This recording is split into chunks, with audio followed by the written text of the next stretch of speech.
Bismillahirrahmanirrahim. Alhamdulillahirrabbilalamin. Wassalatu wassalamu ala rasulillah wa abad.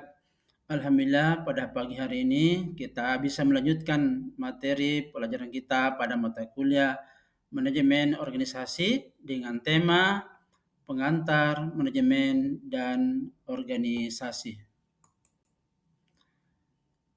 Pengertian manajemen. Manajemen adalah proses khusus yang meliputi perencanaan, pengorganisasian, pengimplementasian, dan pengawasan yang dilakukan untuk menentukan serta mencapai sasaran sebuah organisasi melalui pemanfaatan sumber daya manusia dan sumber daya lainnya menurut Guterres 1964. Adapun unsur-unsur manajemen secara sederhana dapat dimaknai sebagai suatu elemen pokok yang harus ada di dalamnya, di mana manajemen tidak akan sempurna, bahkan tidak dapat dikatakan sebagai manajemen tanpa adanya unsur tersebut. Pipner John dan Prentice Robert 1960 mengutip pendapat Harrington Emerson bahwa manajemen mengandung 5 unsur pokok yang dikenal dengan 5M, yaitu man atau manusia atau orang, 2 money atau uang, 3 materials atau materi, 4 machines atau mesin, dan kelima methods atau metode atau cara. Adapun fungsi-fungsi manajemen, Harry Fayol mengemukakan pandangannya mengenai fungsi-fungsi manajemen sebagai berikut. 1. Planning atau perencanaan. Yang kedua, organizing, pengorganisasian. Yang ketiga, commanding, pengarahan. Yang keempat, coordinating atau pengkoordinasian. Dan yang kelima, controlling atau pengawasan. Bagaimana peran manajer dalam sebuah manajemen atau yang memimpin sebuah manajemen? Manajer pada tiap tingkatan harus menjalankan 10 peran yang berbeda, yakni peran sebagai tokoh, pemimpin, penghubung, pemantau, penyebar, juru bicara, wiraswastawan, pereda gangguan, pengalokasi sumber daya, dan perunding. Sekarang kita masuk kepada bagian organisasi. Pengertian organisasi.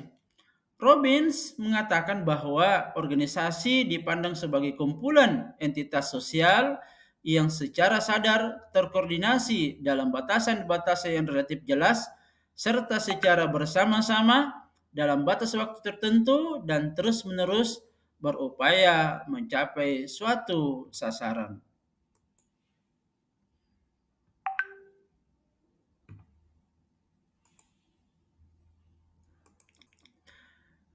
Sekarang kita masuk kepada pendekatan organisasi.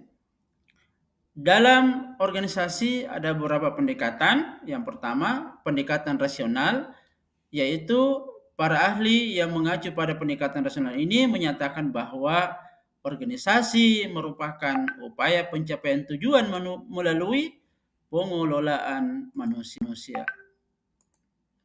Kemudian yang kedua, pendekatan natural atau sistem alami. Pendekatan ini dikemukakan oleh Scott yang memandang organisasi kumpulan manusia yang memiliki kepentingan bersama demi kelangsungan hidup organisasi. Adapun pendekatan yang ketiga yaitu pendekatan sistem terbuka. Pendekatan ini berpendapat bahwa organisasi dipandang sebagai suatu sistem dari serangkaian kegiatan yang saling berkaitan dan bergantung pada lingkungan organisasi itu sendiri. Kita masuk kepada prinsip-prinsip organisasi. Prinsip yang pertama adalah perumusan tujuan organisasi yang jelas. Tujuan yang jelas akan memberikan arah yang jelas pula sebagai pedoman melaksanakan berbagai kegiatan organisasi. Prinsip dasarnya adalah bahwa tujuan merupakan sasaran utama dari setiap aktivitas yang dilakukan. Adapun prinsip yang kedua adalah pembagian pekerjaan. Dalam sebuah organisasi, Struktur harus disusun sesuai dengan kebutuhan dan tujuan yang hendak dicapai. Dengan demikian, pembagian kerja antara pimpinan dan orang-orang yang tergabung di dalamnya menjadi jelas. Yang ketiga adalah delegasi kekuasaan.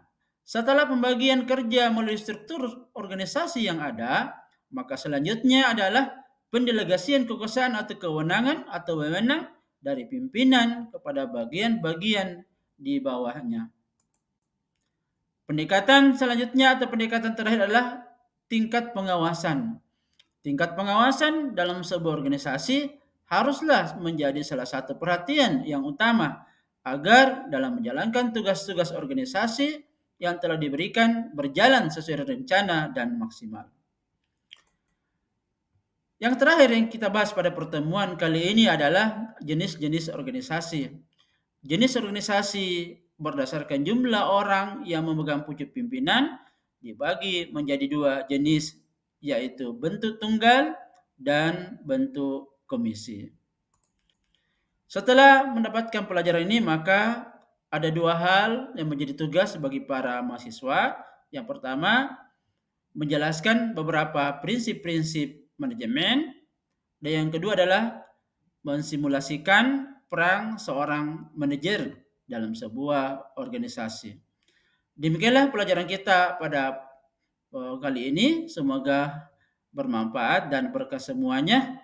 Semoga kita semua sehat semua dan bisa memahami seluruh apa yang telah kita dengarkan. Terima kasih banyak. Wassalamualaikum warahmatullahi wabarakatuh.